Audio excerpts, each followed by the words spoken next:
오늘의 주요 뉴스입니다. 정부가 침체되는 경기를 살리기 위해 다음 달 6일부터 유류세를 15% 내리기로 했습니다. 고용 한파를 타개하기 위해선 약 6만 개의 단기 공공 일자리도 만들기로 했습니다. 남북 군사 분야 합의서가 국회를 거치지 않은 채 비준된 데 대해 공방이 뜨겁습니다.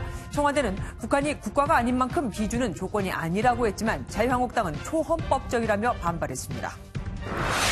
남북 공동연락사무소 설치에 100억 원에 가까운 돈이 투입된 것으로 확인됐습니다. 100억 원을 쓰면서 사전에 구체적인 비용 내역 등이 없는 건 전례가 없다는 비판이 쏟아지고 있습니다. PC방 살인 사건에서 피해자 김성수의 동생이 공범이라는 의혹과 관련해 경찰이 휴대폰을 조사했지만 정황을 찾지는 못했습니다. 경찰은 동생에게 거짓말 탐지기 검사를 실시하고 전문가의 판단도 받아보기로 했습니다. 아파트 주차장 살인 사건의 피의자가 전 남편으로 밝혀진 가운데 두 사람의 딸이 아빠가 꼭 죗값을 치르게 해달라고 청와대 국민청원에 올렸습니다. 현재 8만 명 이상이 동의했습니다. 자신의 불륜 의혹과 관련해 사무소 위조 혐의를 받고 있는 강용수 변호사가 1심에서 징역 1년을 선고받고 법정 구속됐습니다. 강 씨는 즉각 항소의 뜻을 밝혔습니다.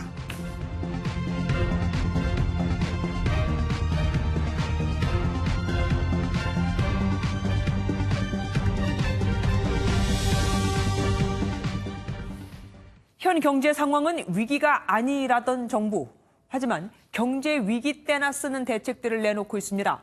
공공기관을 통한 단기 일자리 확대와 유류세 한시 인하 등을 발표한 겁니다. 먼저 엄혜린 기자가 보도합니다. 다음 달 6일부터 6개월간 유류세 15%가 인하됩니다. 유류세를 인하한 건 2008년 금융위기 이후 처음입니다. 서민과 자영업자 등의 유류세 부담을 약 2조 원 경감토록 하겠습니다.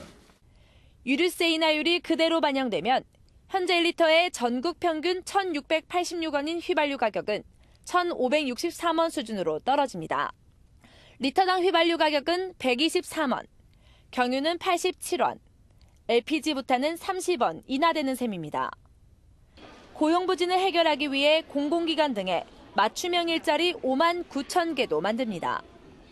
청년들의 경험 축적을 위한 공공기관 체험형 인턴 5,300명, 행정정보조사 인력 8,000명, 전통시장 환경미화 등 대국민 서비스 현장 인력 11,000명이 포함됐습니다.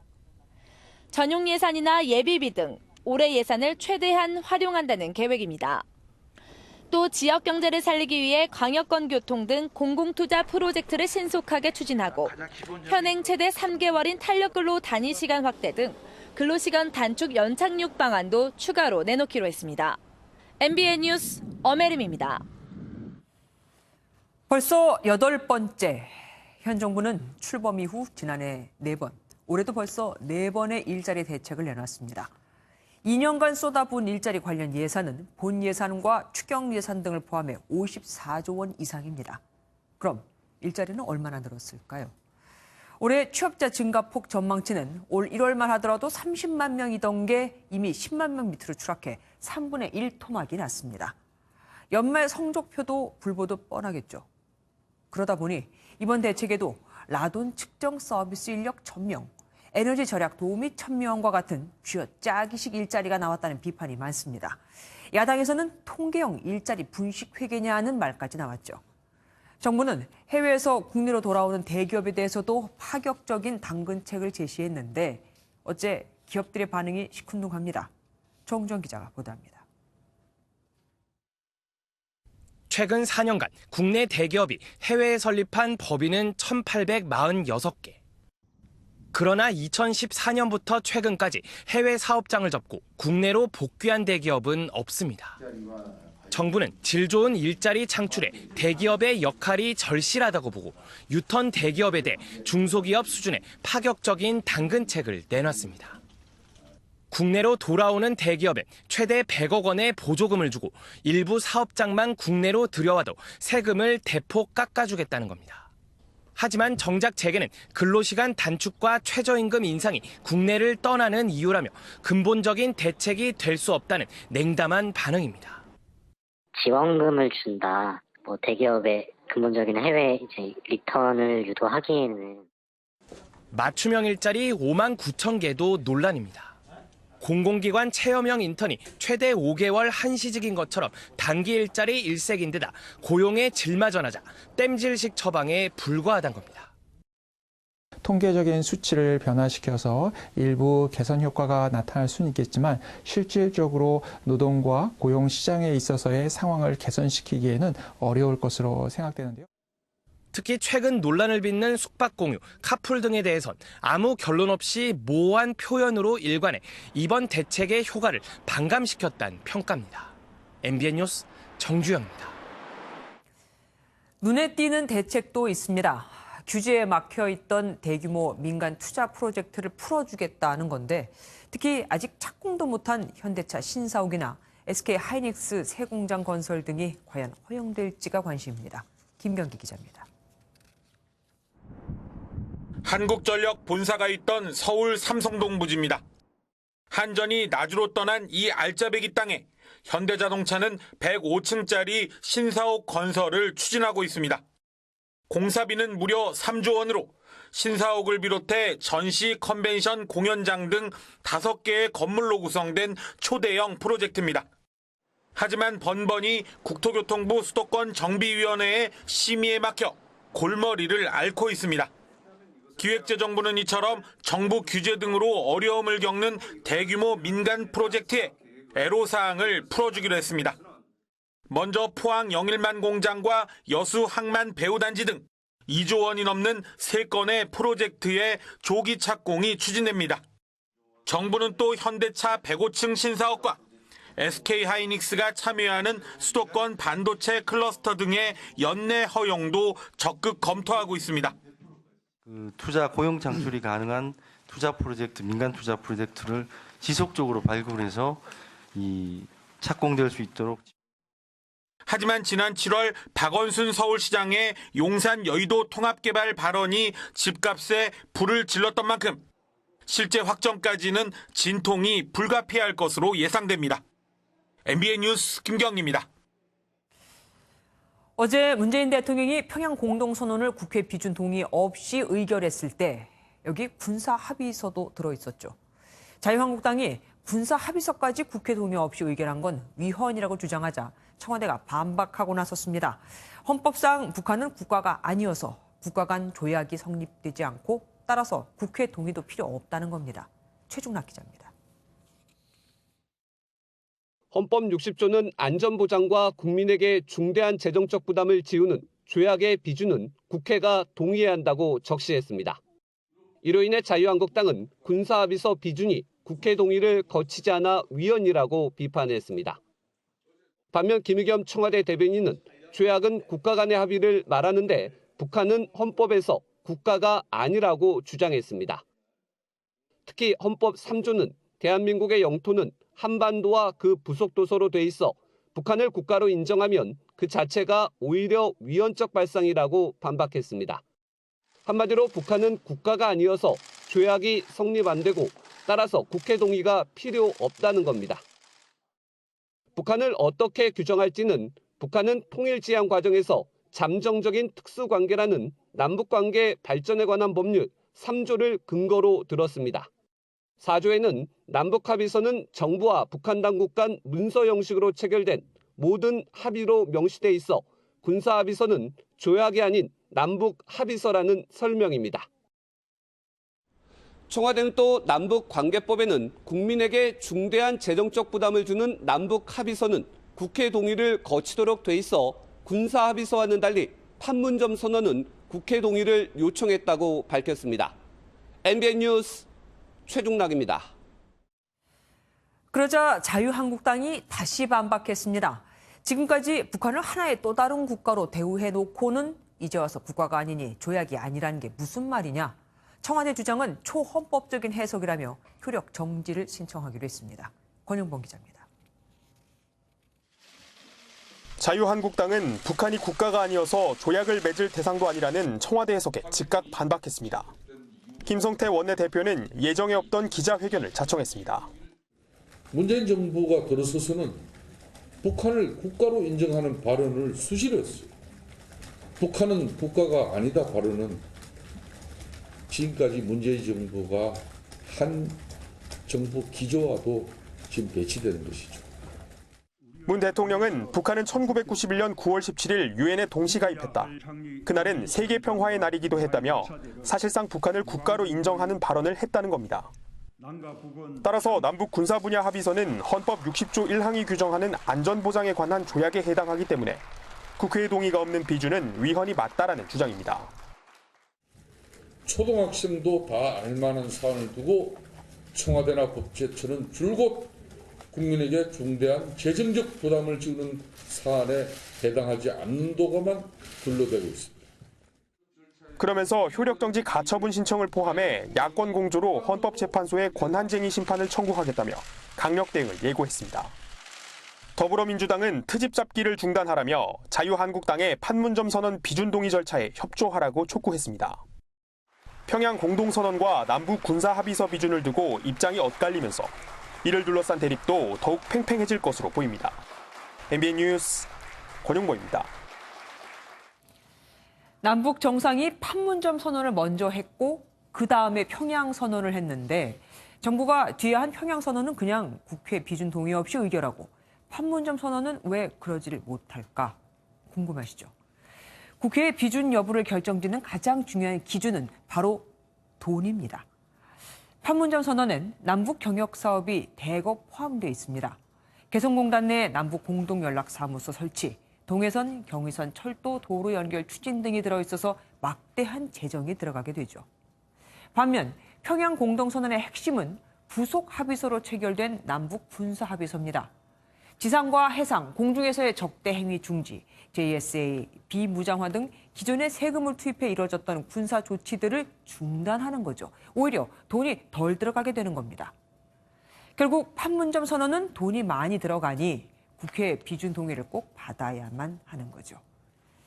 평양 공동선언에서는 개성공단 재개 이야기도 나왔는데 실제로 통일부가 개성공단 기업인들의 방북을 협의하고 있는 것으로 확인됐습니다. 주진희 기자가 보도합니다. 개성공단 기업인들의 방북이 가시화되고 있습니다. 기업인들이 공단이 중단된 이후 지난 2년여 동안 모두 6차례 방북을 신청했는데 이르면 이달 31일이라도 방북할 가능성이 제기된 겁니다. 정부는 개성공단에 투자한 기업인들의 자산 점검을 위한 방북 문제를 북한과 협의 중에 있습니다. 지난 9월 평양 공동선언에서 개성공단 정상화가 포함되자 재개에 대한 기대감이 높아지고 있는 겁니다. 환경이 조성되는 대로 개성공단과 금강산 관광 사업의 정상화도 이루어질 것입니다. 하지만 현실은 만만치 않습니다.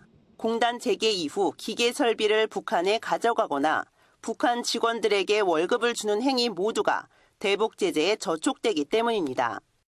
청와대 김의겸 대변인도 대북 제재 완화 문제가 해결되지 않는 이상 개성공단 재가동은 있을 수 없다며 신중한 입장을 나타냈습니다. MBN 뉴스 주유진입니다. 그런데 지난달 14일 문을 연 남북 공동연락사무소의 설치 비용이 논란이 되고 있습니다. 당초 정부가 의결한 건 8,600만 원이었는데 실제로는 100억 원에 가까운 돈이 들어갔고 우리 측이 100% 지불을 했다는 겁니다. 통일부는 사후 정산할 거라고 해명했습니다. 이동석 기자입니다. 며칠 전 열린 남북 산림분과협력회의는 지난달 14일 개소한 남북 공동연락사무소에서 열렸습니다. 향후에 남북 관련된 당국 간의 회담에 대해서도 연락사무소에서 지원 업무를 하고 뿐만 아니라 각종 민간 교류도. 지난 4월 판문점 선언에 따라 설치된 남북 공동연락사무소는 지상 4층, 지하 1층 높이로 과도한 공사비 논란에 휩싸였습니다. 3개월 후 정부가 우선 의결한 사업 추진비는 8,600만 원. 그런데 남북 공동연락사무소 시설 개보수에 실제로 사용된 비용은 97억 8천만 원에 달했습니다. 이 돈은 남북협력기금에서 충당되는데 교류협력추진협의회가 지출 여부를 결정하게 됩니다. 정양석 자유한국당 의원은 100억 원에 달하는 남북협력기금이 투입됐지만 구체적인 비용 내역과 추진 계획이 알려지지 않았다고 지적했습니다. 통일부는 사무소 근무 직원의 숙식 공간 등 지원 시설을 개보수했다며 비용은 사후 정산하기로 이미 결정된 사안이라고 해명했습니다. 일각에선 깜깜이식 남북협력기금 사용에 대해 감시와 통제 장치가 마련돼야 한다는 목소리가 나오고 있습니다. MBN 뉴스 이동석입니다. 미국이 2차 북미 정상회담을 위한 고위급 회담 준비를 마쳤지만 북한이 아직 답을 하지 않고 있는 것으로 알려졌습니다. 북한의 결정만 남았다는 거죠. 이게 잘 이루어지면 연내 종전선언도 불가능하진 않습니다. 연장현 기자가 보도합니다. 폼페이오 미 국무장관은 지난주 10일 내 북미 고위급 회담 개최를 예고했습니다. I'm very hopeful we'll have senior leader meetings here in the next week and a half or so between myself and my counterpart to continue this discussion so that. 하지만 아직 구체적인 시간과 장소는 확정되지 않은 것으로 밝혀졌습니다. 북미 협상에 밝은 한 정부 당국자는 미국이 고위급 회담을 위한 준비를 마친 채 북측의 답변을 기다리고 있다고 말했습니다. 폼페이오 장관의 북측 카운터파트로 김여정 당 제1부부장이 예상되는 가운데 미 측도 아직 확인하지 못하고 있는 것으로 전해졌습니다. 고위급 회담과는 별개로 비건 대북정책 특별대표와 최선희 외무성 부상 간 실무 협상도 북한의 답이 오는 대로 진행될 것으로 보입니다. 당국자는 또 북미 간 실무 협상이 잘 이루어진다면 연내 종전선언도 불가능하진 않을 것이라고 예상했습니다. 더불어 김정은 위원장의 서울 답방 성사에 대해서도 낙관적으로 전망했습니다. 또 11월 말을 목표로 하는 남북 철도 도로 연결 착공식 추진에 대한 한미 협의도 잘 진행되고 있는 것으로 알려졌습니다. MBN 뉴스 연장현입니다. 서울시가 서울교통공사 채용 비리에 대해 구체적으로 드러난 게 없다며 무책임한 정치 공세에는 법적 대응하겠다고 경고했습니다. 그 정도 수치 갖고는 비리 채용이라고 볼 수 없다는 겁니다. 박호근 기자입니다. 서울시는 지난 3월 정규직으로 전환된 서울교통공사 직원 1,285명 중 8.7%인 112명이 친인척이라는 사실만으로 비리로 볼 수 없다고 밝혔습니다. 채용 과정에서 특혜 등 비리가 드러나면 일벌백계 하겠지만 거짓이 호도됐다면 법적 대응하겠다고 밝혔습니다. 인사 참고용으로 조사된 친인척 관계의 직원 수치 그 자체를 문제 삼으며 취업 준비생들의 눈물과 고통을 정치 공세의 소재로 이용하고 있습니다. 하지만 의혹을 가라앉히기는 쉽지 않아 보입니다. 서울교통공사는 친인척 재직 여부를 묻는 조사의 참여율이 99.8%라고 했지만 이것은 전수조사가 아니었고 숨겼던 친인척 관계도 점점 늘고 있습니다. 실무자한테 작성할 때 자기 거를 좀 더 알려지면 창피하니까 그걸 좀 빼고 제출해주라 이렇게 요청했다고 들었습니다. 고용노동부는 법대로 하겠다는 입장입니다.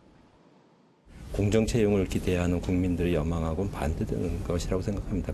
그래서 만약에 그것이 사실이라고 한다면 엄정 조치가 필요하다고 생각합니다.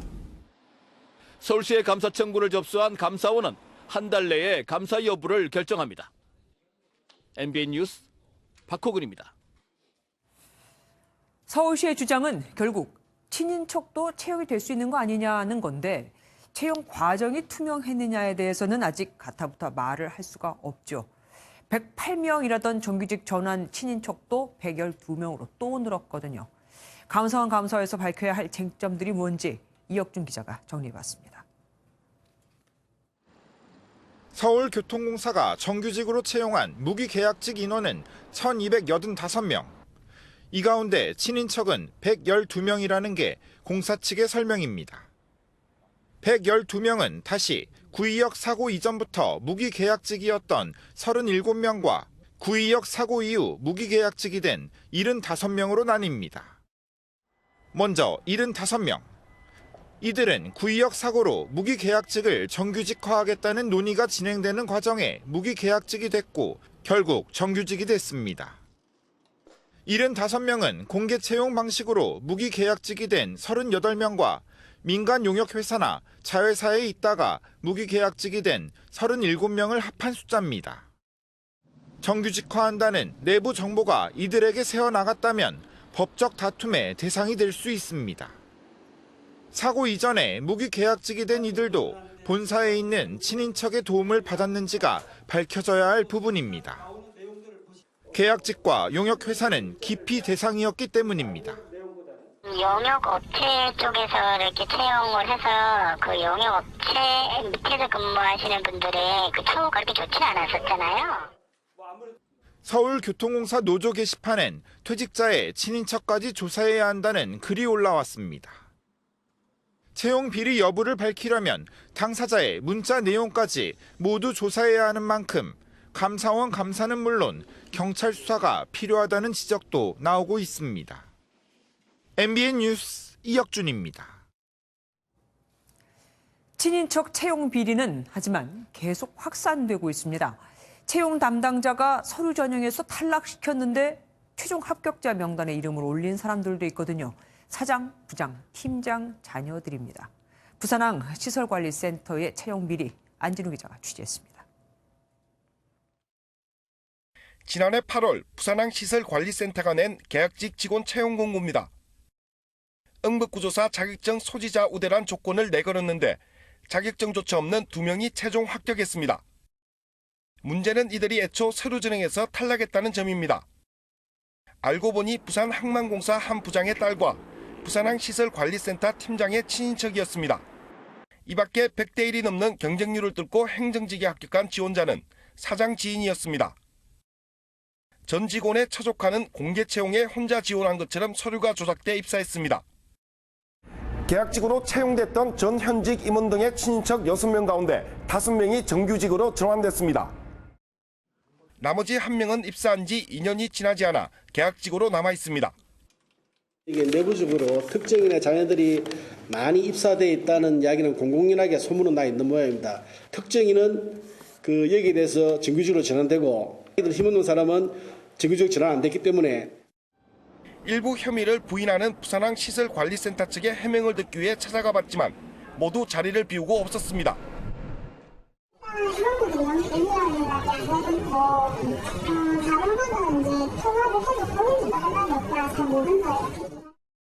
경찰은 업무방해 등의 혐의로 센터 본부장 등 7명을 불구속 입건했습니다. MBN 뉴스 안진우입니다. PC방 살인 사건을 수사 중인 경찰이 논란이 일고 있는 동생의 공범 여부를 확인하기 위해 휴대전화를 조사했지만 이렇다 할 공범의 정황은 발견하지 못했습니다. 경찰은 거짓말 탐지기 조사를 의뢰하고 전문가에게도 법리 판단을 받아보기로 했습니다. 안병욱 기자가 단독 보도합니다. 피의자 김성수와 동생 김모 씨의 휴대전화 2대를 확보해 국립과학수사연구원에 분석을 맡긴 경찰. 하지만 아직까지 둘 사이에 범행을 공모한 정황은 휴대전화에서 발견되지 않은 것으로 확인됐습니다. 결국 경찰은 거짓말 탐지기 검사를 공식 의뢰했습니다. 동생 김 씨도 검사에 동의한 상황으로 이르면 다음 주 참고인 신분으로 검사를 받게 되는데 결과는 검사 후 일주일 안에 나옵니다. 사건 당시 동생이 피해자의 팔을 붙잡은 이유, 사건 직전 PC방 근처에서 형을 기다린 이유 등에 대한 진술 신빙성을 거짓말 탐지기 검사를 통해 가린다는 계획입니다. 일선 경찰서에는 거짓말 탐지기가 없기 때문에 서울지방경찰청 2층에 있는 이곳 거짓말 탐지실에서 검사가 진행될 예정입니다. 검사는 몸에 장비를 부착해 신체 변화를 측정하는 폴리그래프 방식과 생체 에너지 변화를 영상을 통해 감지하는 바이브라 이미지 방식 등 2가지로 진행됩니다. 일반 상식적인 선에서 컨디션 영상인 분들이 아무래도 또 경찰은 수사된 내용을 토대로 공범으로 처벌 가능한지 법률 전문가들의 의견도 구할 예정입니다. 한편 경찰은 김성수의 심리 분석을 위해 프로파일러 투입도 검토했지만 수사와 정신감정이 먼저여서 실제 진행하진 않았다고 밝혔습니다. MBN 뉴스 안병욱입니다. 아파트 주차장에서 전 남편에게 살해된 40대 여성의 딸이 MBN과의 인터뷰에서 아버지가 오래전부터 가족을 폭행해왔다고 털어놨습니다. 남들 앞에선 좋은 사람이었던 아버지. 하지만 가족 앞에선 전혀 다른 사람이었다고 합니다. 강세영 기자입니다. 검은색 상복을 입은 딸은 무거운 표정으로 입을 뗐습니다. 지인들에게 친절했던 아버지는 어머니와 이혼하기 전부터 가족 앞에만 서면 완전히 다른 사람으로 돌변했다고 말했습니다. 지인분들한테는 되게 좋은 모습 보이려고 아빠가 노력을 되게 하더라고요. 근데 가족들만 있을 때는 항상 폭행 아내와 딸을 향한 아버지의 폭행은 점점 심해졌습니다. 말도 못할 정도, 벌어지지 않을 정도로 맞고 눈을 뜰 수 없을 정도로 부어있던 상태였고요. 이혼 후에도 수차례 이사를 하고 전화번호도 바꿔봤지만 아버지의 위협으로부터 벗어날 수 없었습니다. 학교 갈 때 문자를 보내잖아요. 둘째 언니한테 문자를 보낼 때 일가족 살인사건 그런 것을 캡처를 해가지고 보내고. 유족들은 피의자를 엄벌하고 비슷한 일이 되풀이되지 않도록 사회가 앞장서달라고 당부했습니다. 저희는 딱 한 가지밖에 없어요. 제가 제대로 치는 것밖에 없어요. MBN 뉴스 강세현입니다. 피해자인 아버지 김 씨는 이혼 과정에서 감정이 쌓여서 범행을 저질렀다고 했지만 실제로는 사전에 범행을 치밀하게 계획한 것으로 드러났습니다. 아버지를 엄벌해달라, 아버지가 심신미약으로 감형받지 못하게 해달라는 딸들의 국민청원에는 하루 만에 8만 명이 동참했습니다. 김지영 기자입니다. 아빠는 극악무도한 범죄자다. 사형을 선고받도록 청원드린다. 강서구 아파트 살인사건 피의자 김모 씨의 딸이 청와대 국민청원 게시판에 올린 글입니다.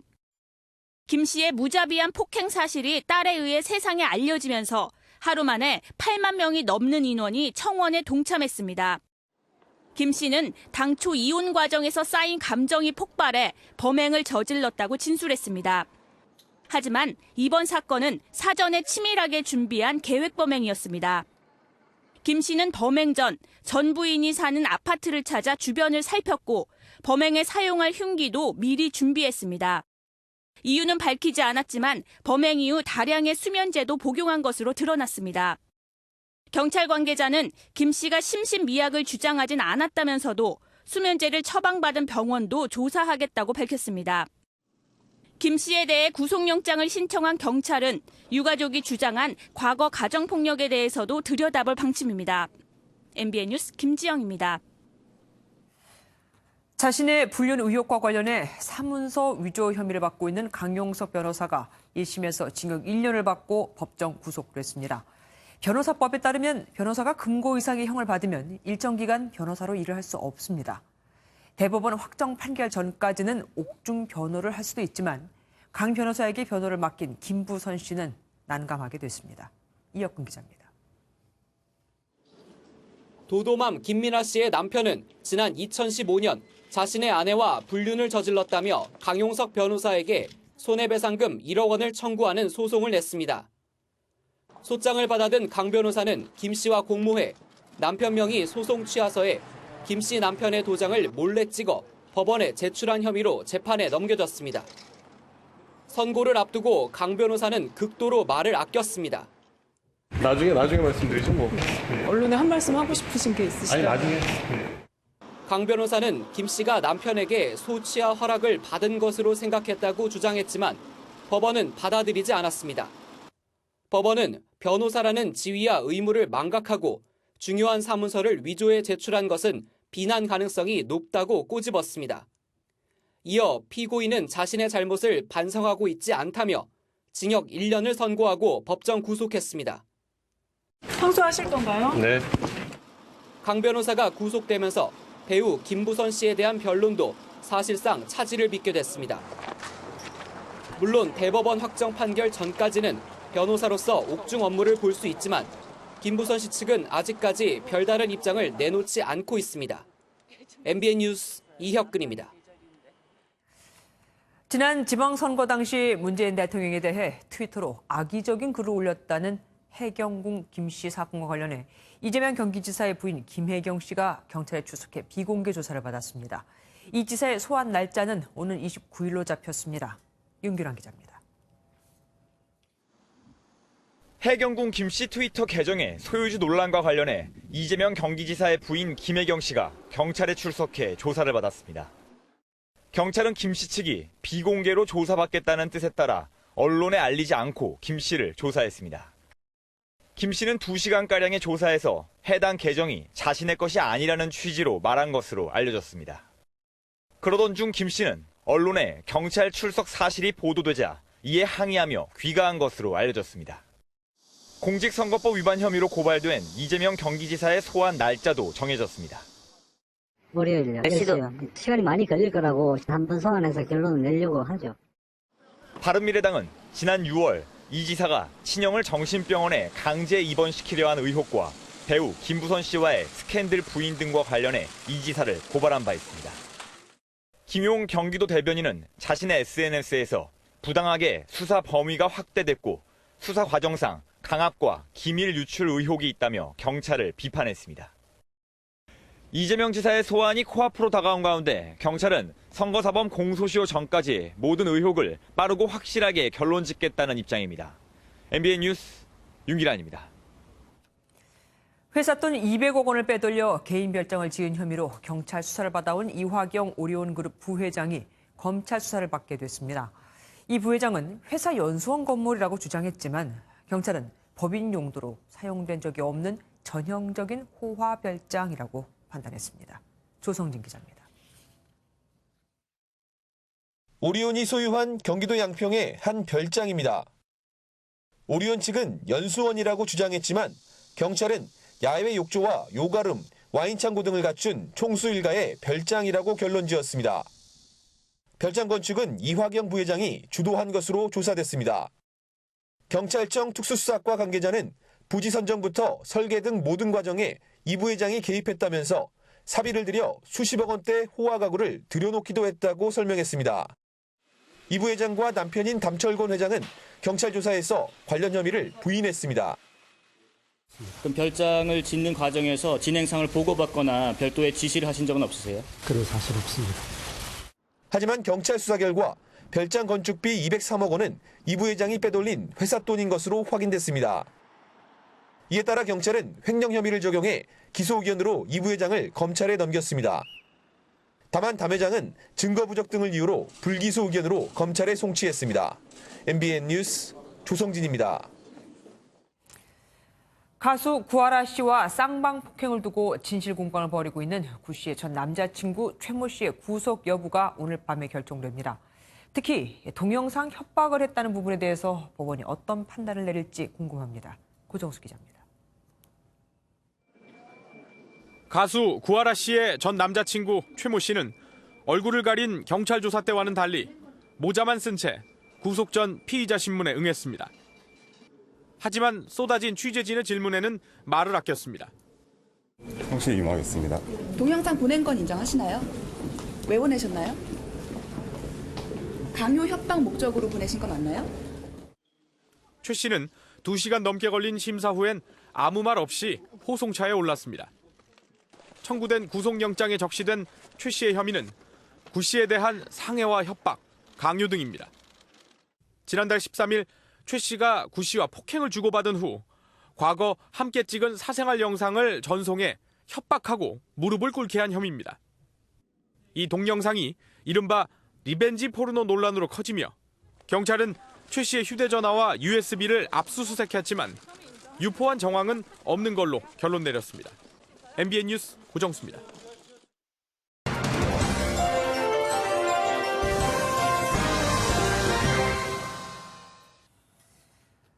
(1억) 원이 넘는 연봉을 받고 매달 꼬박꼬박 연금도 따로 받고 이런 화수분 같은 꿈 같은 생활을 하는 사람이 있습니다. 바로 퇴직 공무원들입니다. 최근 공개된 국감 자료를 보면 퇴직 이후 재취업으로 억대 수입을 올리면서 공무원 연금도 원래 금액의 절반가량을 받는 전직 공무원이 지난해만 5,500여 명에 달했습니다. 3년 전에는 3,800명이었는데 그 수가 껑충 뛴 거죠.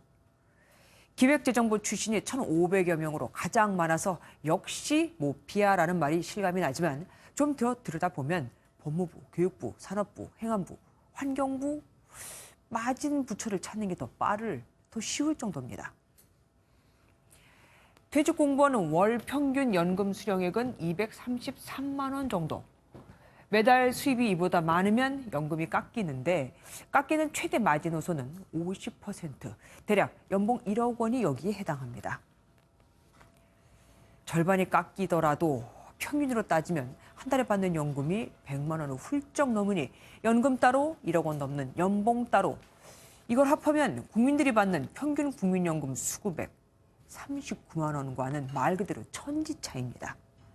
아이러니한 건 공무원 연금 기근이 모자라서 해마다 국민 세금을 그쪽으로 쏟아붓고 있다는 겁니다. 지난해만 해도 2조 원이 넘는 지원금이 들어갔습니다. 일각에서는 공무원 연금 제도를 단순히 다른 연금 제도와 비교할 수는 없다고 하지만 해외 선진국들은 대체로 공무원 연금을 없애거나 이른바 관민의 격차를 줄이는 방향으로 개혁하고 있습니다. 일본은 2015년부터 공무원 연금을 폐지하면서 이를 일반 직장인들이 가입하는 후생연금에 통합시켰고, 독일은 공무원 연금 가입 기간을 35년에서 40년으로 늘렸습니다. 프랑스도 2020년부터 공무원 연금과 국민연금을 통합합니다. 국가가 노후를 책임져야 할 대상은 공무원만이 아니죠. 국민들이 받는 연금은 그야말로 용돈도 안 되는 비참한 수준인데, 공무원은 세금으로 귀족 노후가 보장된다면 이걸 정의롭다고 할 수는 없을 겁니다. 게다가 국민은 연금을 적게 받으면서 그 국민의 세금으로는 공무원 연금을 채워주고 있다니요. 과연 누구를 위한 연금 제도일지 생각해 보게 됩니다. 뉴스초점이었습니다.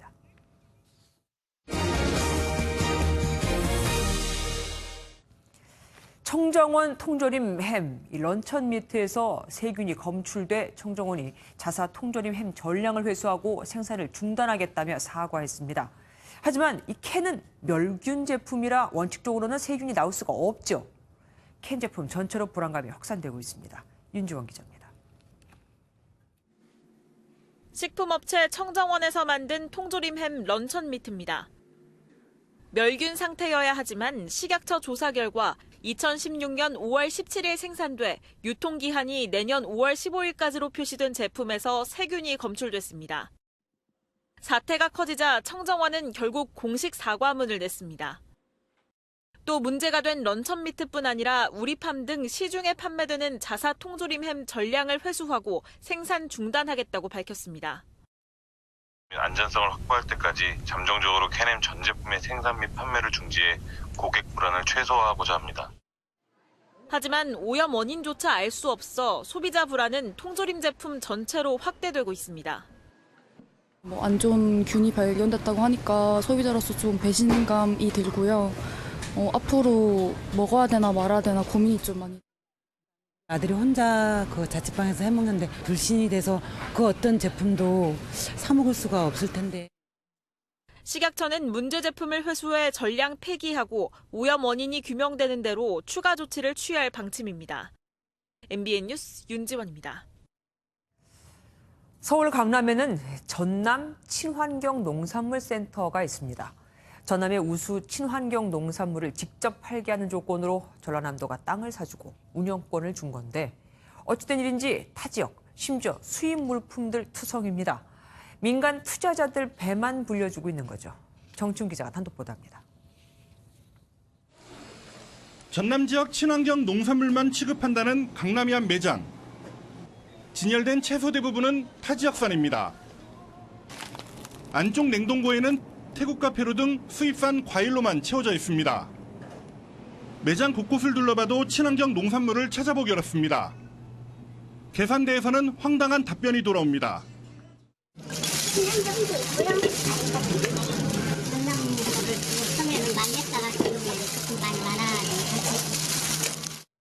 전남산 친환경 농산물로 요리한다는 2층 식당은 수입 돼지고기를 사용하고 있습니다. 이용하는 시민도 건물의 정체를 잘 모릅니다. 친환경 농산물을 많이 팔긴 했는데 장사가 안 됐죠. 개인 건물인 줄 알고 있는데. 건물 소유주는 전남도. 수익형 민간 투자 방식으로 217억 원을 들여 지난 2012년 준공됐습니다. 사업 시행자한테는 18년 동안 운영권을 줬습니다. 설립 목적에 따라 1층과 2층에는 친환경 판매 시설을 운영해야 하지만 실제로는 건물 대부분이 임대 매장으로 운영되고 있습니다. 해마다 친환경 매장의 수익은 감소했지만 임대료는 10억 원 넘게 올랐고, 이는 고스란히 사업 시행자의 호주머니로 들어갔습니다. 몇 년째 부실 운영을 방치해오던 전남도는 뒤늦게 운영 상황 전반을 파악하겠다고 밝혔습니다. MBN 뉴스 정춘우입니다. 해경 승진 사례비 상납 관행과 관련한 MBN의 연속 보도 이후 파문이 일파만파로 커지고 있습니다. 인사비리를 청와대 민정수석실이 직접 감찰해달라는 국민 청원도 나왔고 해경은 긴급 대책회의를 열기도 했습니다. 박상호 기자입니다. 해양경찰청은 오늘 청장 주재로 긴급 화상회의를 열었습니다. 약 40분 동안 진행된 회의에는 본청과 지방청 그리고 일선경찰서 고위 간부들이 참여했습니다. 조연배 해양경찰청장은 1차 근무 성적 평정 때부터 하경과 지연, 청탁을 철저히 배제하고 업무 능력을 우선시해달라고 거듭 주문했습니다. 그러면서 본청 감사와 인사 담당관실에서 새로운 승진 인사 제도를 마련해 청장 결재를 받아 시행하기로 했다고 밝혔습니다.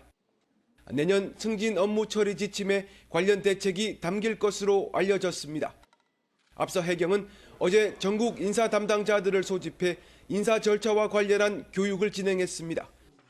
청와대 국민청원 게시판에는 이번 승진 사례비 상납 의혹을 비롯한 해경 전반의 비리를 민정수석실이 직접 감찰해달라는 글이 올라왔습니다.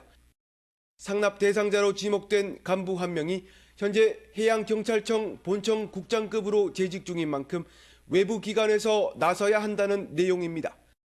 해경 승진 사례비 관행을 둘러싼 파문이 일파만파 커지면서 오는 29일로 예정된 해경 국정감사에서도 이 부분이 뜨거운 감자가 될 전망입니다. MBN 뉴스 박상호입니다. 숫자를 보는 오늘의 뉴스입니다. 오피스텔을 제외하고 주택이 아닌 곳에 사는 이들의 40% 이상은 고시원에 사는 것으로 나타났습니다. 목욕탕과 찜질방 같은 다중이용업소에서 살고 있는 사람도 많았고 주택에서 산다 하더라도 최저 주거 면적인 14제곱미터, 그러니까 4평에도 못 미치거나 지하나 옥탑방에서 거주하는 가구도 150만 가구가 넘었습니다. 정부가 그래서 7년 만에 최저 주거 기준을 바꾸기로 했는데 면적도 넓히고 일주량이나 층간소음도 반영을 한다고 합니다. 기준이 높아지면 그만큼 혜택 받는 사람도 늘겠죠. 하지만 더 중요한 건 몰라서 혜택을 못 받는 사람이 없도록 꼼꼼히 챙기는 걸 겁니다. 재외동포 기업인 그리고 국내 기업인 4천여 명이 한자리에 모인 세계 한상대회. 재외동포 기업인들은 돈이 되는 곳이면 어디든 새로운 시장으로 눈을 돌려야 한다고 강조했습니다. 이상은 기자입니다. 오스트리아에서 자동차 조립 사업을 시작해 19년 만에 16개국에 30개 계열사를 둔 박종범 회장. 새로운 시장으로 눈을 돌릴 것을 주문합니다. 정말 떠오른 시장이 아프리카입니다. 그런데 직접 다니면서 도전하면서 길을 찾는 것이 1988년 맨손으로 인도네시아에 건너가 지금은 나이키, 컨버스 같은 글로벌 신발 브랜드 생산 납품으로 연매출 290억 원을 올리는 송창근 회장. 성공 노하우로 철저한 현지 문화 접목을 꼽습니다. 우리 한국 사람들 문화는 빨리빨리, 인도네시아 문화는 천천히, 빠르고 천천히 하는 것의 문화를 같이 접목하면 정말 아름다운 작품이 나올 수 있어요. 길거리 좌판에서 출발해 일본의 면세점 21개를 운영하는 장영식 회장은 노력을 강조합니다. 벤처 청년 기업들이 일본에 진출을 하게 된다면 최소한 한국에서 열심히 해왔던 그런 노력의 3분의 2 정도만 발휘를 해도. 미국 특수 페인트 부문 점유율 1위를 기록한 홍명기 회장은 아이디어가 가장 중요하다고 말합니다. 그런 아이디어를 가지고 우리 정말 모국뿐만 아니라 어디 외국에서 무슨 사업을 한다 하더라도 그런 아이디어로 시작을 한다면은. 재외동포 기업인들은 불굴의 의지로 어려움을 극복하자고 입을 모읍니다. 또 어려움을 극복하는 한 걸음 한 걸음을 아주 성실하고 열심히 하는 것이 우리가 성공할 수 있는 비결이라고 생각합니다. MBN 뉴스 이상은입니다. 살해된 사우디 언론인 카슈크지의 시신이 당초 사우디 정부 발표와 달리 사우디 총영사의 관저에서 그것도 훼손이 된 채 발견됐습니다. 왕실이 눈에 가시였던 언론인을 계획적으로 살해하고 은폐했다는 의혹이 커지면서 좀 지켜보자 하던 미국까지도 이젠 등을 돌리는 분위기입니다. 최은미 기자입니다. 영국 언론은 카슈크지의 시신이 터키 이스탄불 주재 사우디 총영사의 관저 정원에서 발견됐다고 보도했습니다. 발견 당시 시신은 훼손된 상태였으며 얼굴 역시 심하게 손상된 것으로 알려졌습니다. 이는 카슈크지가 총영사관에서 우발적인 주먹 다짐 끝에 사망했고 시신은 카펫에 말린 채로 협력자에게 넘어갔다는 사우디 정부의 그간 발표를 뒤엎는 겁니다. 터키는 에르도안 대통령까지 나서 자국에서 발생한 언론인 살해 사건을 비난했습니다. Ve deliller Cemal Kaşıkçı'nın vahşi bir cinayete kurban gittiğini gösteriyor. 독일은 즉각 사우디로의 무기 수출을 중단했고 동맹국이라며 신중한 자세를 견지하던 미국도 결국 사건에 연루된 사우디 정부 인사 21명에 대한 비자를 취소했습니다. It was carried out poorly, and the cover-up was one of the worst in the history of cover-ups. It's very simple. 국제사회가 사우디 제재에 나서고 있지만 배후 의혹을 받고 있는 빈살만 왕세자는 태연한 모습입니다. 카슈크지의 아들에게 전화해 위로하더니 오늘은 아예 유가족 모두를 궁으로 초청해 다독이고 이 장면을 국영방송에 공개했습니다. 진상규명을 요구하는 국제사회의 압박을 외면하고 빈살만 왕세자가 계속 권자를 지킬 수 있을지 국제사회의 시선이 사우디로 쏠리고 있습니다. MBN 뉴스 최은미입니다. 미국 복권 사상 역대 최고 당첨금인 1조 8천억 원을 거머쥘 행운의 주인공이 과연 나왔을까요? 현재까지 최소 1명이 당첨된 걸로 알려지고 있는데 만일 당첨자가 나타나지 않는다면 2월 되는 당첨금은 2조 원이 넘게 됩니다. 구경호 기자입니다. 3개월간 당첨자가 나오지 않아 사상 최고액으로 늘어난 당첨금 덕에 미국 전역에 복권 열풍을 일으켰던 메가 밀리언. Mega Millions jackpot is a record-breaking $1.6 billion. To win that jackpot, you must bet C's 5 white balls plus that gold mega ball. 흰색 공이 차례로 나오고 마지막으로 메가볼이 5번으로 결정됩니다. 미국 언론들은 이 6개의 번호를 조합한 복권이 동부 사우스 캐롤라이나 주에서 한 장이 팔렸다고 보도했습니다. 16억 달러, 우리 돈 1조 8천억 원의 당첨금을 거머쥘 행운의 주인공이 나온 겁니다. 일시금으로 받을 경우 당첨자는 세금을 제한다 해도 1조 200억 원을 받을 수 있습니다. 미국은 물론 구매 대행을 통해 전 세계에서 이번 회차 복권을 사는데 혈안이 됐던 이유입니다. Why wouldn't I? So I don't have to come here anymore. So I could be on an island instead of going into work every day on the train. 만일 당첨자가 나타나지 않아 2월 된다면 사흘 뒤 열릴 다음 회차 당첨금은 2조 2,600억 원에 달할 전망입니다. MBN 뉴스 구경호입니다.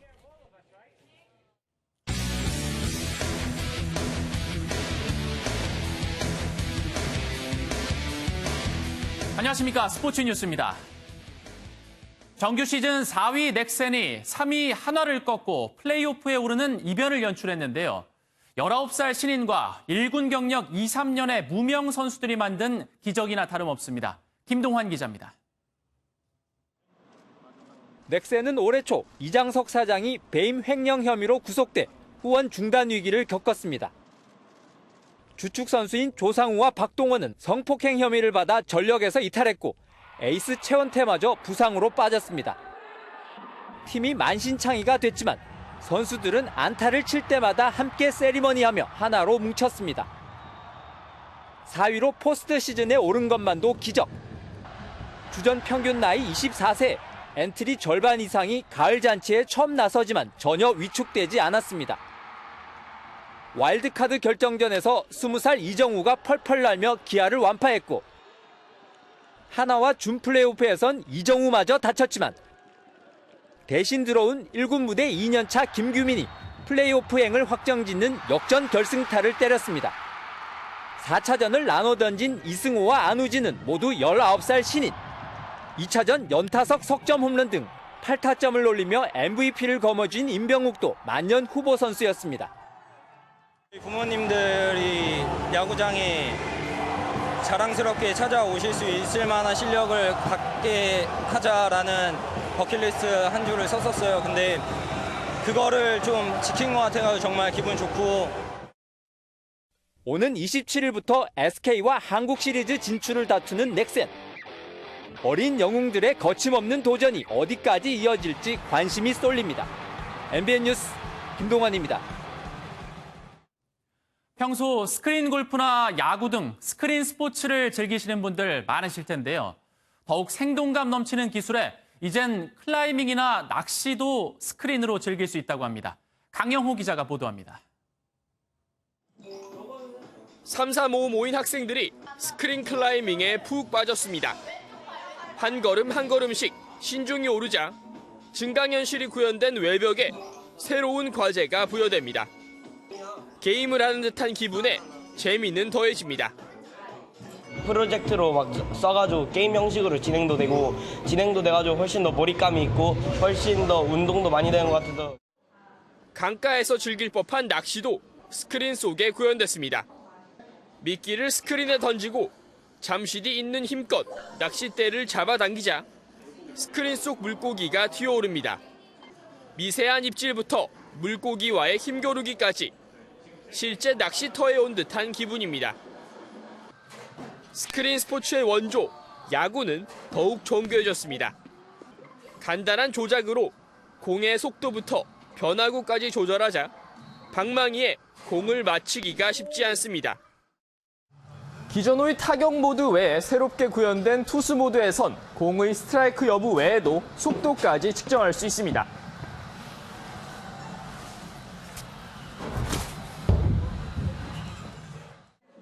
축구에는 VR 기기까지 등장했습니다. VR 장비를 쓴 채 가상의 골키퍼가 돼 여기저기서 날아오는 슈팅을 막는 모습이 진지하면서도 우스꽝스럽기도 합니다. 한층 진화한 스크린 스포츠, 운동 마니아들의 시선을 사로잡고 있습니다. MBN 뉴스 강영호입니다. 오늘 지리산에서도 단풍이 절정을 보이면서 가을이 깊어가고 있습니다. 내일도 미세먼지 보통 수준을 보이며 전국이 대체로 맑은 날씨가 예상되는데요. 큰 일교차에만 유의하신다면 바깥 활동하는데 불편함은 없겠습니다. 네, 서울의 아침 기온은 8도, 대구는 6도로 한 자릿수까지 떨어지겠습니다. 한낮에는 20도 안팎까지 오르면서 활동하기 무난하겠습니다. 가을비 한 번에 내복 한 벌이라는 말처럼 모레에는 전국에 가을비 소식이 들어있는데요.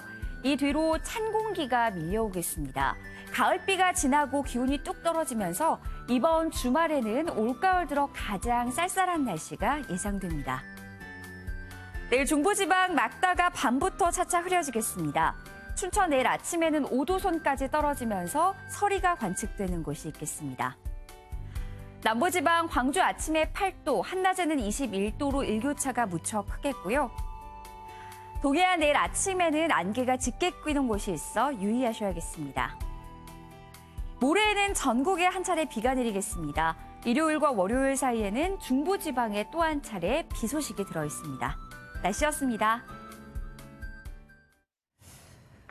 뉴스팔이 선정한 이 한 장의 사진입니다. 황금색 비키니를 입은 참가자들이 갑자기 긴 가발을 벗고 민머리로 나섰습니다. 미모를 뽐내기로 유명한 미인 대회에서 이렇게 민머리 분장을 한 이유는 여성 사망 원인 1위로 꼽히는 유방암의 위험성을 알리기 위해서입니다. 지난해 미스 페루 대회에서는 참가자들이 자신의 신체 사이즈를 알리는 대신 사회적으로 의미 있는 숫자를 말해 울림을 주기도 했었죠. 외모뿐만 아니라 가슴도 따뜻하고 또 아름다운 여성들입니다. 뉴스파 여기서 마치겠습니다. 함께해 주신 여러분 고맙습니다.